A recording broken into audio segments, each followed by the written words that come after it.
Hey everybody, I'm Steve and welcome to Clean Mesh Studio. And in this tutorial lesson, we'll be going over actually a little snippet from my Udemy course that I just published. I'll have a link down below. And so before you're done with this video, make sure to subscribe and like. And one of the things I wanted to show you guys was this new headset I got. And I think it works really good. What is happening? What is that? Okay, that's a lot better. Gosh, my old headphones are over there.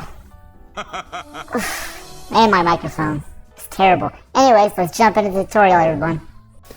Alright, I'm glad you stuck it out this far if you're at this video. And if you're cherry picking and going ahead, then that's fine too. What we're going to do is we're going to add in a water simulation. Try to keep it extremely simple because it can get very complex and tedious. So just gonna Shift A and drop in that UV sphere and kind of bring the scale down a touch. G and Z, bring it up, something like that. And now with the cursor still over here, I'll Shift A and drop in a cube. What we're going to do is scale this to about the size of where the waterfall area is going to be. So something like that, and then we want to scale this on the Y a touch, and take the front view, hit 1 on the number pad, and let's scale it on the Z, and bring it down on the Z, and you can see where the actual piece is. I have not had enough coffee, pardon me. You can see where the UV sphere is, our inflow device. And I may stretch this a little bit more. And that should at least keep it in the bounds somewhat. So I'll just call this a domain. I'll select the sphere, drop a fluid sim on that, call it flow, go to liquid, change from flow behavior, from geometry to inflow.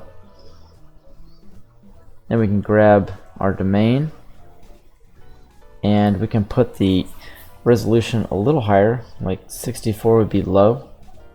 I'm going to use 80, but you really need to be somewhere around 64 to do this because the waterfall is going to be too blobby if you don't, and you'll see what I mean if you do it on a lower res. And then I make sure that I've got a fluid sim on the mountain that is just basically an effector, and I don't touch any of those settings, but I go in to the domain, change it to liquid. So you see it in the viewport as solid, which means you kind of have to hit Z and go to wireframe. So now you can hit 1 and see where you're centered, and hit 7, which is a top view, and see where you're centered. Looks like we could kind of bring this in on the Y a little bit. G and X, maybe just make it nice and centered. Now we can scroll down, select mesh, come back down here. Let's just put in, say, something like 75 frames for now. Go from replay to all, keep everything very simple, and just click bake all. It should bake pretty fast. If it doesn't, you can change some of the settings a little bit lower. Now mine kind of overlapped here because I don't have 75 on my timeline. So this doesn't have to match. The only thing that matters initially is that your start frame is 1 and your end frame is what you desire. So I'll Z swipe back over, and you can see we've got some kind of a waterfall started here. And the resolution is going to play a huge part. And one thing for sure, if you come over here and we were to apply all of these, you can take this fluid, then it becomes its own live mesh. We can texture it, we can sculpt it and do whatever we want to it because it's now in a shape that would be very difficult to achieve without the fluid sim. And we'll be able to take it. Let me just throw something in here for the idea. let's say this was our fluid and we're finished, but it's sitting so high up that it doesn't help us. So it's like up here with this. Once we apply all the modifiers in all the different areas for everything, then this can be moved down and it should fit just about perfect in the groove, because you can see it's writing the shape exactly of our sculpting. And the higher resolution, the thinner this will be, but we can still kind of bring it down a little bit, and you see it's literally following the exact curvature. And then with some proportional editing, you can get that looking just right. So I'll delete this, and you can pause the video, kind of play around with the sim. I would say I'll hit free, and I want to put this up to 128. And what I'm going to do is bake this with no particles or anything. Alright, that one went a little slow. It took about 50 seconds, so I will just go ahead and pause the video for that. And now you can see with that higher resolution, it's looking even better. And in real life, I would say that, and I'll hide that, that terrain would make this water come off exactly like it is. So the higher resolution, the better it's going to look. Like I said, we'll bring that down. We can bring our bridge up. We can even put a modifier on that to kind of bend it, or we can just kind of move it around a little bit.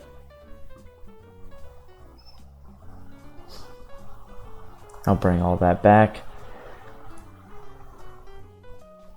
Yeah, so if you try to move it now, it doesn't work. What you'd have to do is apply all that.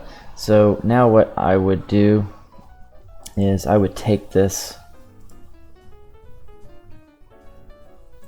hit free all, and I'm going to use is resumable so that when I hit bake, if I have a super slow computer and it only gets to like 5 frames, I can at least look and see if that's the resolution I want, because I know for a fact that when I was rendering on a non-GPU computer, when it didn't have a GPU, it literally would take 8 hours, 15 hours, a whole day.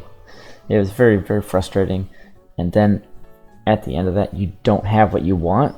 So then you can click resume if you see what you want.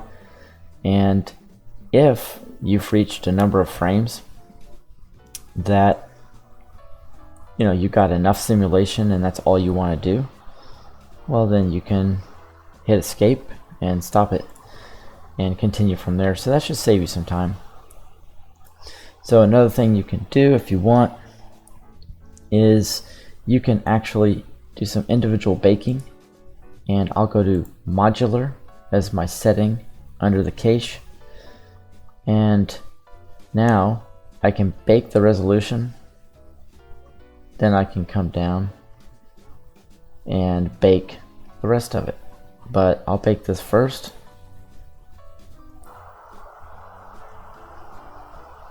Now after you've baked that, you won't see any change because it just baked that basic data.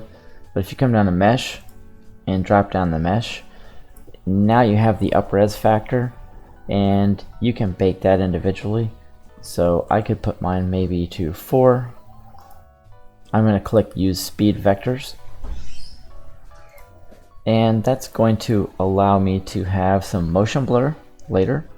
So then I can click bake mesh. Now mine is almost done. Just be aware before you click this one, the settings are going to increase your actual baking time considerably.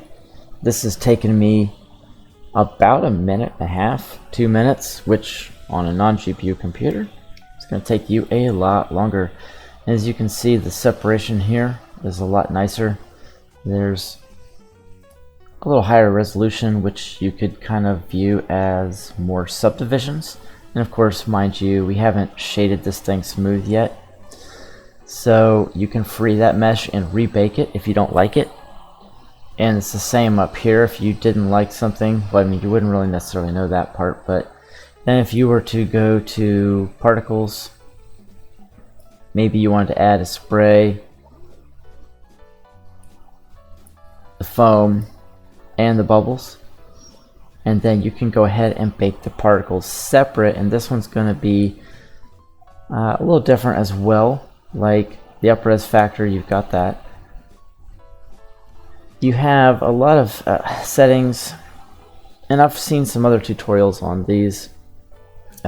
Generally speaking, you can kind of leave this the way it is. If you wish to tweak it, then you can. The actual results from tweaking this are so tedious and so hard to notice that it's really not worth the bake time unless you want to spend a good few days, a week, kind of playing around with these. You know, I don't know what kind of time everybody has, but you know, I'll go ahead and bake this, and then we'll see what the spray and everything looks like. And this one is going to go a little bit quicker because the up-res factor is definitely only at 1. I'm going to up that though, and then I will change the radius. I'll show you that in just a moment. And now that I've added that, I'm going to come back up and free this data and rebake it.